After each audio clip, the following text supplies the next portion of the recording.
పెళ్లి చేసుకుంటానని తమిళనాడులో ఓ వేదికపై చెప్పుకొచ్చాడు హీరో విశాల్. దాంతో మరోసారి ఆయన పెళ్లి వ్యవహారం తెరపైకి వచ్చింది. హీరోయిన్ సాయి ధన్సికతో ఆయన 7 అడుగులు వేయనున్నారంటూ కోలీవుడ్ లో ఓ రేంజ్ లో ప్రచారం జరుగుతోంది. ఇప్పటికే వీరిద్దరూ ప్రేమలో ఉన్నారని కోలీవుడ్ లో చర్చించుకుంటున్నారు. వీరి ప్రేమకు పెద్దలు అంగీకారం తెలిపారని, త్వరలోనే పెళ్లి కూడా జరగనుందని సోషల్ మీడియాలో వార్తలు చక్కర్లు కొడుతున్నాయి.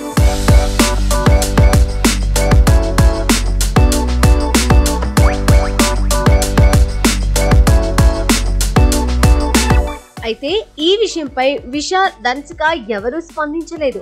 విశాల్ పెళ్లి గురించి ఈ తరహా వార్తలు కొత్తేమి కాదు. గతంలో ఆయన వివాహంపై ఎన్నో వార్తలు వచ్చాయి. వరలక్ష్మి, అభినయ వంటి హీరోయిన్స్ పేర్లు కూడా బాగా వినిపించాయి.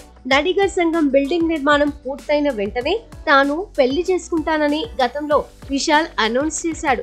రీసెంట్ గా బిల్డింగ్ నిర్మాణం పూర్తయిన నేపథ్యంలో ఈ విషయంపై ఆయన మీడియాతో మాట్లాడాడు. పెళ్లి గురించి ప్రస్తావించాడు. త్వరలోనే పెళ్లి చేసుకుంటానని, తన జీవిత భాగస్వామిని సెలెక్ట్ చేసుకున్నానని అన్నాడు. ఇప్పటికే పెళ్లి గురించి తామిద్దరి మధ్య చర్చలు జరుగుతున్నాయని, తనది తప్పకుండా ప్రేమ పెళ్లే అన్నాడు. వీలైనంత త్వరలోనే తన పెళ్లి గురించి మరిన్ని వివరాలు తెలియజేస్తానని చెప్పాడు విశాల్. ఇకపోతే విశాల్ కు గతంలో అనీషా అనే నటితో నిశ్చితార్థం అయింది.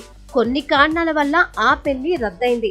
ఏది ఏమైనా మొన్న అనారోగ్య సమస్యల వల్ల విశాల్ వైరల్ కాగా ఇప్పుడు పెళ్లితో మరోసారి కోలీవుడ్ ఇండస్ట్రీలో హాట్ టాపిక్ గా మారాడు.